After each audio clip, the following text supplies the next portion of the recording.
الرحيم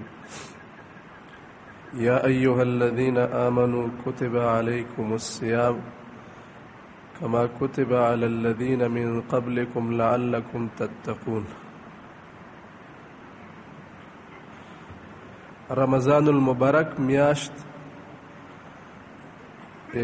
باطنی اصلاح، روحانی تربیت او دینی ترقی دپاره الله رب العالمین طرفنا په مسلمانو باندې یو عظیم انعام او لویه تحفه ده.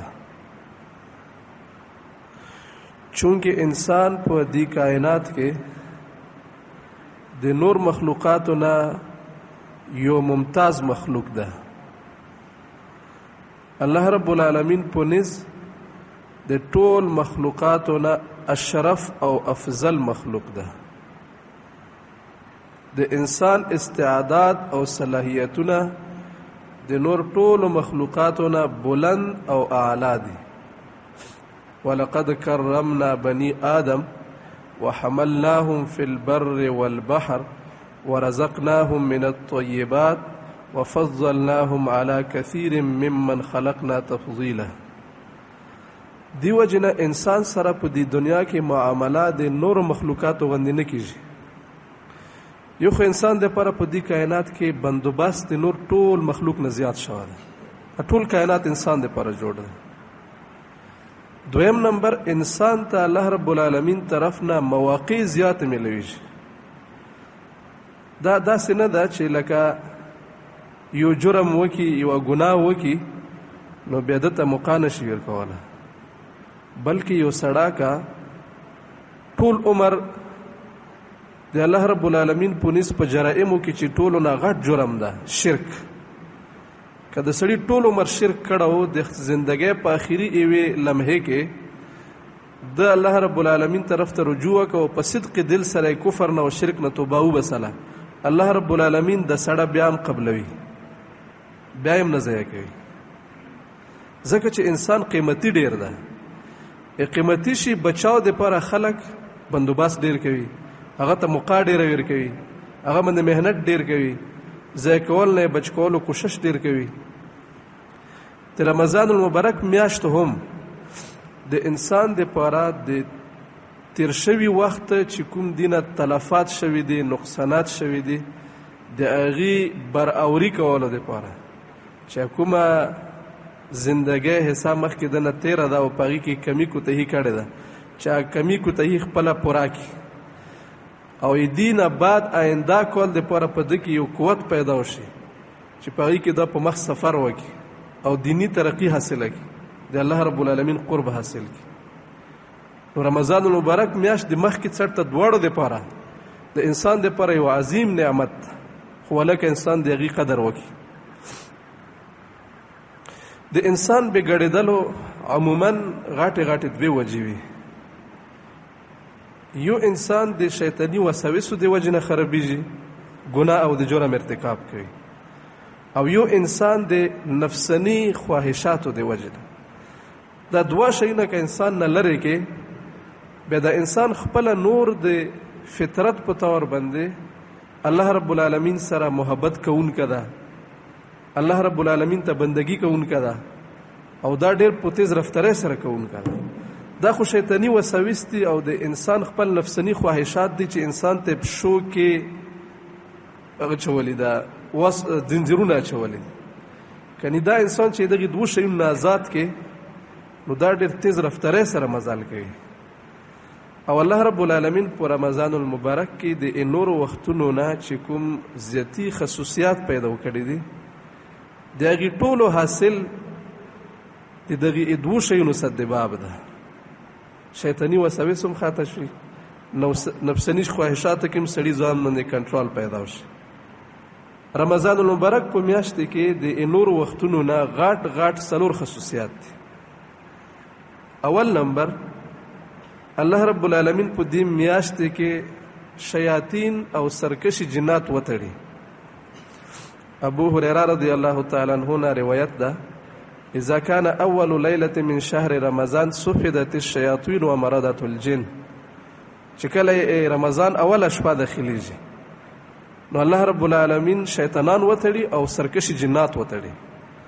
بعض محدثین دا په خپل حقيقي معنی باندې حمل کوي چې پرشتہ الله رب العالمین وتړي، او بعض محدثین لیکي چې نه الله رب العالمین د شیطانی وسوسو اثرات کم کړي. رمضان نه مخکې چې هغه په سړي باندې کوم اقدام کوي او کومي طریقې سره اثر انداز کیږي رمضان کې هغه زور ختم شي، زور مات شي.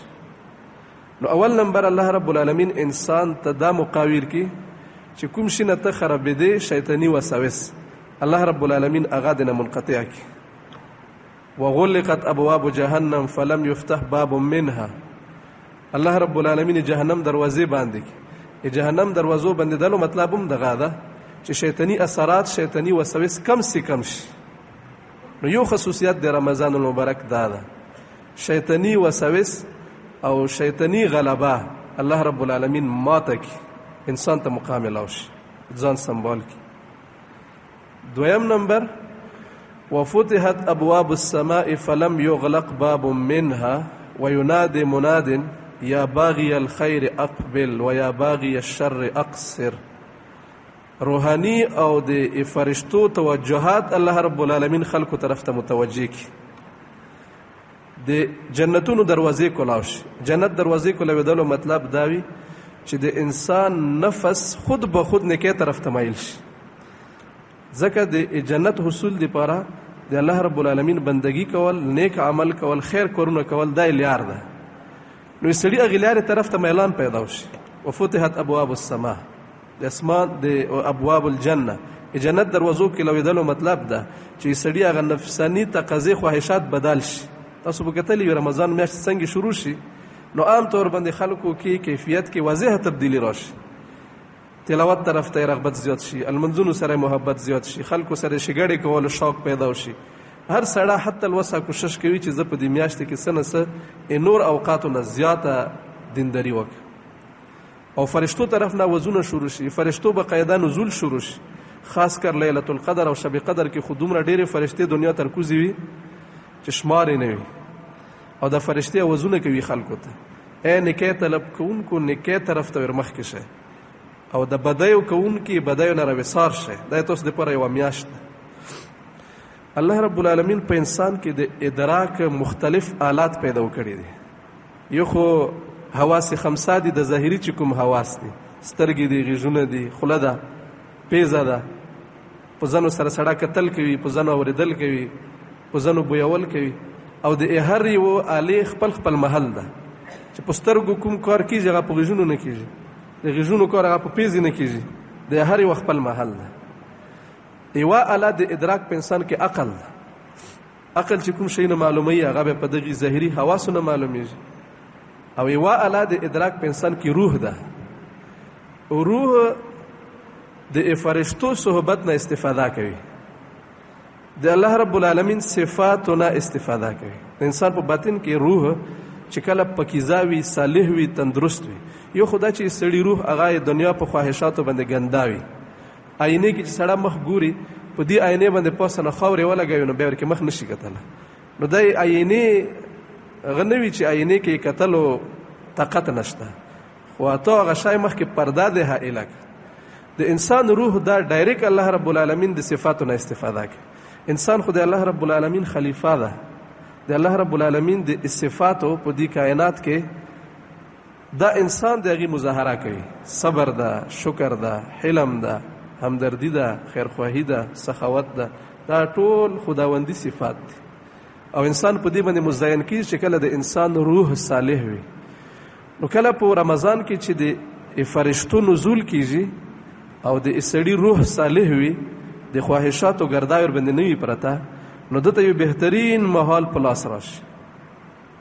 د زړه کې داسې نرمي پیدا وشي، داسې الله رب العالمین سره تعلق او قرب پیدا وشي چې دا یې اندازه نشي لګوله. بشرطه کې چې سړی څه نه سي ګناه نه ځان ارسانګ تکي. نو دا یو ډیره با برکت او د انسان فائدې لپاره یو عظیمه موقع ده که یو سړی په صحیح طریقې سره دا استعمال کړي. اسیم الله رب العالمین انسان سره فرشتي لګولې دي.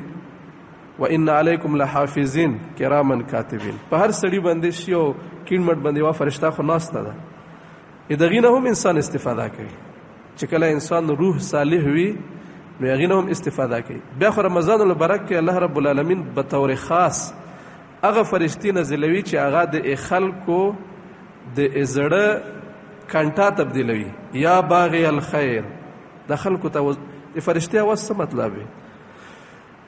الله رب العالمین چې فرشتې په ذریعه اواز لګوي او انسان د هغې نه فایده نشي اوچتولی، بیا دې فرشتې اواز کولو څه مطلب شته؟ الله رب العالمین خو فرشتو باندې وزونه دې دپاره کوي چې دې سره د انسان یو غرض حاصلېږي.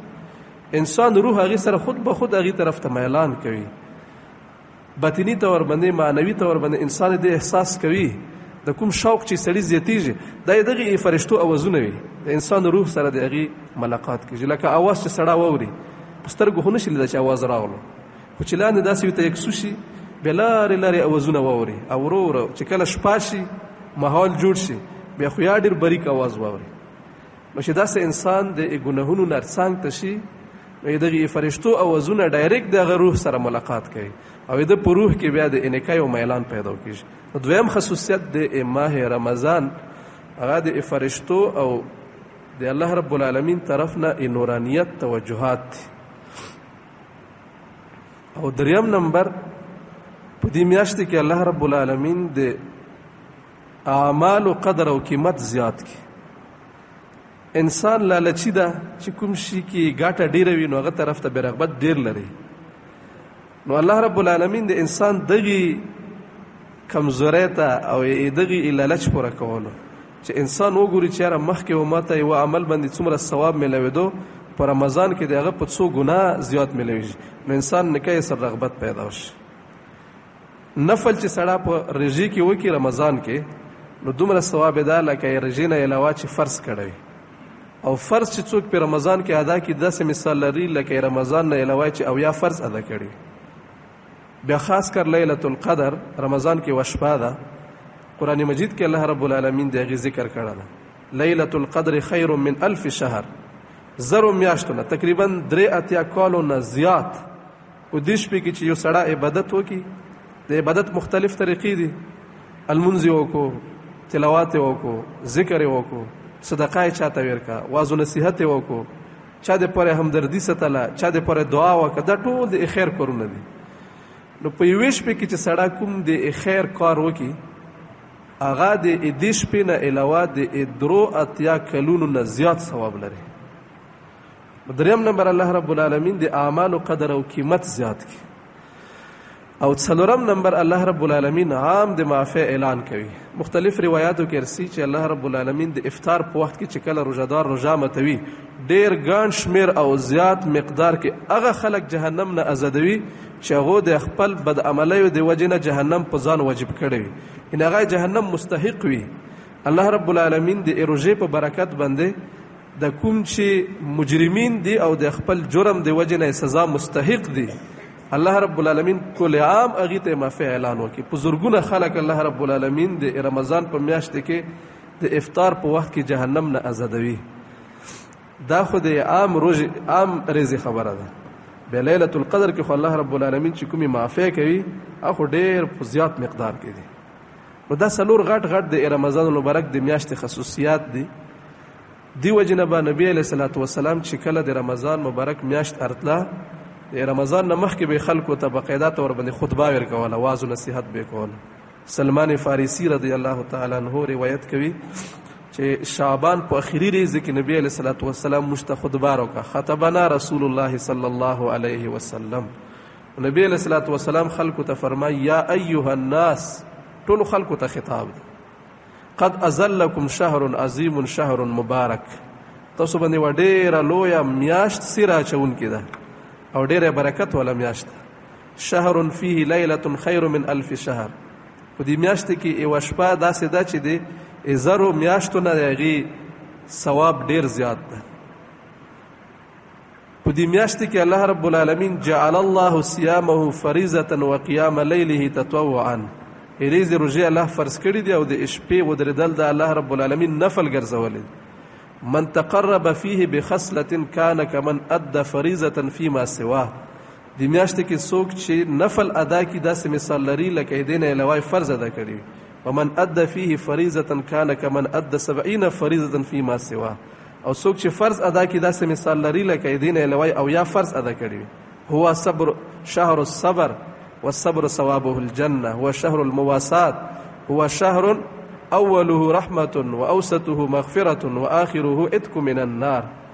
اول لاس حصے د رحمت دی، دویم لاس ریزه د مغفرت دی، اخیری لاس حصے د عتق من النار دی. دی وجنه چې دومره زیات الله رب العالمین انسان ته په دې میاشت کې مقابر کړی وي او یو سړی په دې کې بیا هم د الله د مغفرت ځان مستحق جوړ نه کی، نو دا بیا واقعي طور باندې بدبخته انسان ده. جابر ابن عبد الله رضی الله تعالی عنہ روایت کوي چې وارث نبی علیہ الصلوۃ والسلام منبر باندې خطو رقد درجه الاولى فقال امين. اول په وړه باندې چې پښا کېږي دا ولا امين نه ویل. بیا ثم رقد درجه الثانيه فقال امين. دویمه په وړه کې امين ویل. دریمه په وړه کې امين ویل. چې کله نبی علیہ الصلوۃ والسلام ورکوش شنو کسانو ته پاسو کو چې یا رسول الله دا خبره خو مخکې تا نه موږ نه اورېدلې، دا نن څه چالو؟ نبی علیہ الصلوۃ والسلام ته فرمایي چې کله ما په اوله په وړه باندې پښا لګوله نو جبرائیل امین راغلو او ما ته ویلو چې هغه انسان د بدبخت او محروم وي چې هغه د رمضان میاشت مبارک موندا کې او پغی کې د مغفرت نه وشي. نو ور باندې امین ویل. نو رمضان مبارک میاشت په سړی تیر شي او پغی کې د غیب مغفرت نه وشي، نو جبرائیل امین بد دعا ده. نبی علیہ الصلوۃ والسلام امین ده. الله رب العالمین د مشټول دغه بدبختۍ نه وساتي. او دویمه په وړه باندې چې کله ز ختم نو ما جبرائیل امین دا بد دعا وکړه چې څوک خپل مور او پلار دواړه پیدا وکي او یا پغی کې یو کس او د غیب په وجه سره د جنت مستحق نشي، نو دا کس د هم محروم او بدبخت وي. نو ما د غیب په جواب کې امین ویل. او دریمه په وړه باندې هغه کس په خلاف بد دعا و چې کوم سړی په مخ کې د ما نام مبارک ذکر شي محمد صلی الله علیه وسلم او هغه په ما باندې درود نه واستوي، نو هغه سره د هم محروم او بدبخت وي. نو ما په هغه باندې امین ویل. نو رمضان المبارک میاشت داسې تیرول چې په کې سړی خپل ځان د الله رب العالمین د بخشش مستحق نه کی جوړ، نو ډیره د محرومه او ډیره د بدبختی خبره ده. الله رب العالمین د مشته دغه میاشت قدر توفیق نصیب کړي. رمضان المبارک دغه میاشت ټول فواید او دغه ټول ګټه حاصلولو لپاره دوه خبرو اهتمام کول پکار دي. اول نمبر گناه نه کلی اجتناب کول.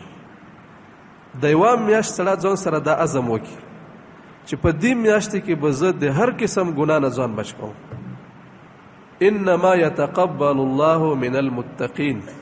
الله رب العالمین چې څه قبلوي متقینونه چې هغه ګناه نه ځان بچ کوي. چې پروژې کې کله یو سړی د هغې شیونو نه منع ده چې هغه روژې نه علاوه حلال دی. اوس موږ تاسو که چا ته تنده لګېدلې اوبه نشي څښلی او که چا خوراک ته اشتها کېږي خوراک نشي کولی، حالانکه خوراک شاکې دې میاشتې نه علاوه په عام اوقاتو کې حلال و. اوس حلال شي نه خو موږ تاسو ځان منع کړی ده، خو کوم شی چې روژې نه اسم حرام و، مثلا غیبت کول دی. غیبت څومره سنگین جرم ده، یا دروغ ویل دی، یا چغلی کول دی، دا خو د اخلی جرایم دی.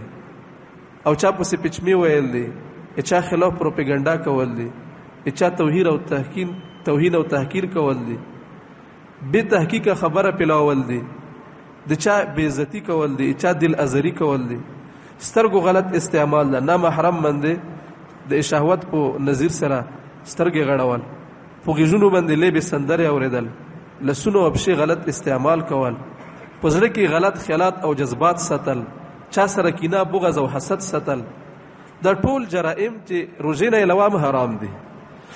نو په روژې کې خو سړی دا عزم وکړي چې روژې کې به زه انشاءالله یوې ګناه ته نه ورنږدې کېږم، خو هغه ظاهري ګناهونه دي یا باطني ګناهونه دي. وذروا ظاهر الاسم وباطنه، پټ جوات ټول ګناهونو نه ځان وساتي. نبی علیہ الصلوۃ والسلام ارشاد مبارک ته چې سړی کله ګناه وکړي نو د هغه په زړه باندې تور تپه ولګېږي، بیا چې کله هغې نه توبه نه وباسي بله ګناه وکړي نو یو بل تور تپه ولګېږي، حتی کې په زړه باندې دغه دغونه احاطه وکړي، بیا د سړي زړه ته هدایت نفوذ نه کوي. نو د الله رب العالمین طرف نه چې په دې میاشت کې کوم برکات نازلیږي، چې سړي زړه هغه ګناهونو په دغونو باندې دغدار وي نو هغې نه استفاده نشي کوله. نو اول نمبر چې موږ نن نه خبر دا توی کو ځان سره چې په رمضان میاشتې کې به زه ګناه نه کوم، یوه ګناه به هم نه کوم. او دویم نمبر کثرت نوافل. په دې میاشتې کې چونکې د اعمالو قدر و قیمت زیات وي نو سړی حتی الوسه کوشش کوي روژې نه علاوه یوه سپاره تلاوت کوي، په روژې کې د هغې په ډبل کوي، 2 سپارې ده کوي، 3 ده کوي. ځنه خلک خو داسې شته دي چې هغه په روزانایو پوره قرآن مجید ختم کوي او ذکر و اذکار کې مخکې 100 ځلې کوله، اوس د 200-300 ځلې کوي. روژې نه مخکې به یې په ریزې کې 2 روپۍ صدقه کوله، په روژې کې د ډېرې صدقه کوي. نبي علیه الصلاة والسلام خو به په روژې کې د اتوفني باد غندې پیسې خرج کولې، لکه باد راشي هوا راشي په هر شي باندې. نبی علیه الصلاة والسلام په رمضان المبارک کې شي څنګ ته کیڼ څنګ ته دغسې پیسې خرج کول. دغه رنګې نورې څومره نیکۍ دي، والدینو سره احسان کول، صله رحمي کول، خلکو سره همدردي کول، کمزورو سره تعاون کول، دا ټول په دې کې داخل دي. رمضان په میاشت کې فرض عبادت روژه ساتل دي، د نورو ورځو نه علاوه. نور فرض خو خپل دي، خو د رمضان میاشت خپل چې کوم فرض عبادت د هغه روژه ساتل. روژه د سبعی صبح صادق نه تر غروب شمس پورې د روژې په نیت سره 3 شیانو نه خپل ځان رکو کولو ته شي: خوراک نه، څښاک نه، همبستري کولو نه. دا د روژې حقیقت او ماهیت ده. روژه دغې ته یایي چې یو سړی د صبح صادق نه، صبح صادق دې ته چې کله شپه چودېږي د اسمان په طرفونو کې ارزن یعنی جنوبا او شمالا په هغې کې سفیدي پورته شي، دې ته صبح صادق ویلی شي. نن سبا چونکې عام طور باندې د روژې شروع کول او د روژې ماتول دا په نقشو سره کېږي. نو د کوم خلک چې نقشې جوړوي هغه د ځینو خبرو لحاظ په دې کې ساتي. رشید احمد لودیانی رحمه الله په د موجوده نقشو باندې یو سوال کړو په خپل وخت کې چې د کومه نقشه د صبح صادق جوړه ده، په حقیقت کې صبح کاذب ده. صبح کاذب دا شرقن او غربن چې کومه سفیدي وي هغې ته ویلی شي، او صبح صادق دا د اسمان په افق اطرافو کې ارزن چې کومه سفیدي وي هغې ته ویلی شي. د ځایونو په اعتبار سره په ځینو ځایونو کې صبح صادق او صبح کاذب کې 12 منټ فرق وي، ځینو کې 15 منټ فرق وي، ځینو کې 19 منټ فرق. بیا مفتی شفیع صاحب رحمه الله، علامه بنوري رحمه الله دو خپله کې سره یوه کمیټي جوړه کړه، څو میاشتو پورې هغو مشاهده کوله، ځکه چې د طلوع او د غروب، طلوع صبح او غروب شمس دې تعلق مشاهده سره ده. نو ډېرې مشاهدې نه بعد بیا هغو دا فیصله وکړه چې د کومه اوس نقشه جوړه ده دا صبح کاذب باندې جوړه ده، ځکه چې رشید احمد لودیانی رحمه الله خپل تحقیق مطابق د چې کوم وخت کې صبح کاذب وي هغه وخت کې سترګه د اسمان کنارې نه 18 ډیګري لاندې وي، او چې کوم وخت کې صبح صادق وي په هغه وخت کې سترګه د افق 15 ډیګري لاندې وي. نو د کومه نقشه چې جوړه ده د 18 ډیګري د افق نه لاندې په شمس باندې جوړه ده، یعنی د صبح صادق او د صبح کاذب منځ کې 3 درجې فرق ده. 3 درجې ځینو ځایونو کې په 12 منټو کې، په ځینو کې 15 منټو کې، په ځینو کې 18 منټو کې پوره کېږي. دا د رشید احمد لودیانی رحمه الله تحقیق و. بیا وروسته مفتی شفیع صاحب رحمه الله، علامه بنوري صاحب رحمه الله هغو خپل تحقیق چې کله وکړو نو هغې دې خبرې نه بیا رجوع وکړه، نو هغوی ویل دا نقشه صحیح د صبح صادق مطابق جوړه ده. خو بیا هم په دې کې که سړی ډېر احتیاط کوي چې د کومه نقشه جوړه ده د روژې بندول خو یې د غزه نه حساب کړي، د هغې نه خپله خوراک نه کوي، خو اذان او المنځ د هغه نه 12 منټ بعد کې ورکوي. نو دواړې خبرې به بالکل احتیاط مطابق راشي، روژه به خپل وخت مطابق باندې شي او اذان او المنځ به په خپل وخت کې وشي، ځکه د المنځ ځان ته بېله مسله ده. المنځ خو به د صبح صادق نه مخکې نه کېږي او روژه د صبح صادق نه بعد به نه کېږي، دواړه شیونه بیل بیل دي. نو که دې خبرې لحاظ وساتل شي نو دا به ډېره محتاط طریقه ده چې د موجوده نقشې مطابق دا روژه بند شي او هغې نه 10-12 منټ بعد د به اذان وشي، نو المنځ به هم په خپل وخت کې وشي او روژه به هم په خپل وخت کې راشي. دویمه خبره غروب ده. غروب کې بعض خلک زیات احتیاط نه کوي. اوس وخت کې چې کومې نقشې جوړې دي، رشید احمد لودیانی رحمه الله د ځنه مسلې ځکه بیانونه ته چونکې دې کې مدرسو طالبانو موجود وي هغو فایده ورکړي وشي. رشید احمد لودیانی رحمه الله فرمایي چې د اوس کومې نقشې دي په دې کې اکثر نقشې داسې دي چې په هغې کې صرف د طول بلد دو لحاظ کوي، د عرض بلد لحاظ نه کوي. حالانکه صرف د نصف النهار نه اسکه د زوال چې کوم وخت ده هغه کې په طول بلد سره عرض بلد لحاظ کول ضرورت نشته ده خو نور وختونه لکه طلوع صبح شو یا غروب شمس شو په دې کې طول بلد سره د عرض بلد لحاظ هم پکار ده کله کله به داسې وي چې دوه ځایونه هغه کې چې صرف د طول بلد لحاظ وکړي نو دوړو ځایونو نقشه به یو شی جوړیږي خو چې د عرض بلد لحاظ سره وکړي به یو ځای نقشه بل ځای نه بدلوي نو موجوده عام نقشو کې د عرض بلد لحاظ نه کیږي اسلامیک یونیورسيټي کراچۍ چې کومه نقشه جوړه کړې ده هغه بهترینه ده موږ جامع زکریا دارالایمان چې کومه نقشه ده په دغه ځای کې بعض خلکو ته دا هغوی چې دا لکه ډېره ورسته نه ده دا بالکل د هغې نقشې مطابق هغو چې کومه نقشه جوړه کړې د موږ نقشه هغې سره 3 یا 4 منټ فرق ده او د نقشو والا خپله هم په غروب کې دا خبره کوي چې کومه نقشه موږ جوړه کړې په غروب کې تاسو 3 منټ کم از کم احتیاطاً ورپسې بړاوئ نو موږ دغې ځای چې کومه نقشه ده هغه د اسلامیک یونیورسيټي کراچۍ د هغې نقشې نه 3 یا 4 منټ ځینو ځایونو کې فرق ده نو دا ډېره په محتاط باندې جوړه ده ځکه چې غروب یله شي احادیثو مرکاو کې غروب چې کوم 3 علامات ذکر دي چې سترګ ریز د مغرب طرف نه روخیږي شپه او ریز د مشرق طرف نه لاړه شي نو مشرق طرف نه شپه چرخیږي نو کم از کم د حمرت او سرخی خو چې پورته شي که زایل نشي کم از کم نو دغه سرخی چر پورته کېږي نو هغې تقریبا وخت دغې نقشې سره برابر ده نو د غروب او طلوع د وختونو احتیاط مطابق عمل کول ضروری دی نو یوه مسله خو دا چې روژه دې ته یایي چې صبح صادق نه تر غروب شمس پورې د روژې په نیت باندې لہذا که سړي نیت نه وکړ نو روژه نه صحیح کېږي نیت دپاره امام ابو حنیفه رحمه الله په نس باندې د فرض روژې نیت د دغې ورځې چې کومه شپه ده مخکې د غروب شمس نه بعد د دغې ورځې زوال شمس پورې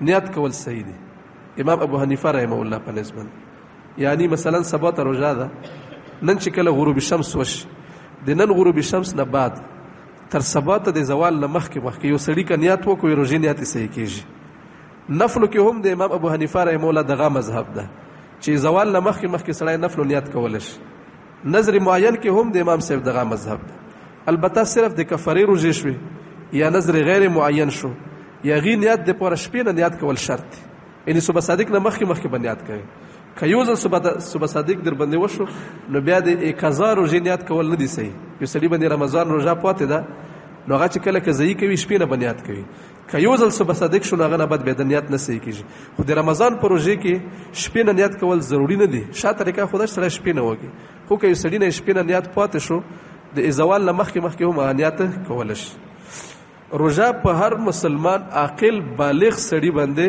او ښځې باندې فرض ده البته که یو سړی مریض و یا مسافر و یا یوه ښځه په خېټې باندې بچا ده او یا بچی ته شیدې ورکوي هغې شیدو ورکولو دپاره که دا خوراک شک نه وکړي نو هغې ضرورت نشي پوره کولی دو دپاره تاخیر اجازت شته چې دا خلک دا روژه په دغې وخت کې نه نیسي بیا چې کله ورته مکامله شي بیا د روژه نیسي خو مسافر نه ګورې په دغې ځای کې مسافر شرعي مراد ده یو د موږ تاسو خلک بار سفر ته چې کوم لاړ دي دا شرعي مسافر نه دی دا خو هغه ځای کې په کلونو په میاشتو وخت تېروي شرعي مسافر دې ته یایي چې 3 ورځې مسافت چې هغې نه د اوس وخت کیلومیټر په حساب سره 78 کیلومیټر جوړېږي یو سړی د خپل کور نه داسې ځای ته ځي چې هغه ځای پورې 78 کیلومیټر جوړېږي او په هغې ځای کې دا د 15 دن نه کام تېرولو اراده لري نو دې ته مسافر شرعي یایي لہذا که 78 کیلومیټر نه کام و بیا مسافر نه ده او که 78 کیلومیټر پورې و خو د 15 دن نه زیات وخت تېروي بیا مسافر نه ده د اضحیې باب کې چې کومه مسله ده هغه هم د مسافر شرعي په باب کې ده مسافر باندې قرباني واجب نه ده خو هغې نه هغه مسافر مراد ده چې کوم شرعي مسافر ده په د قطر دوبۍ کراچۍ وغیره کې چې کوم خلک کاروبار دپاره لاړ دي دا شرعي مسافر نه دي دا به لمونځ هم پوره کوي قرباني به هم کوي روژه به هم نیسي دو دپاره د روژې رخصت نشته چې کوم شرعي مسافر وي هغه که روژه نه ونیسي نو هغه یې روژې میاشتې نه بعد بیا روژه ساتلی شي واخر دعوانا ان الحمد لله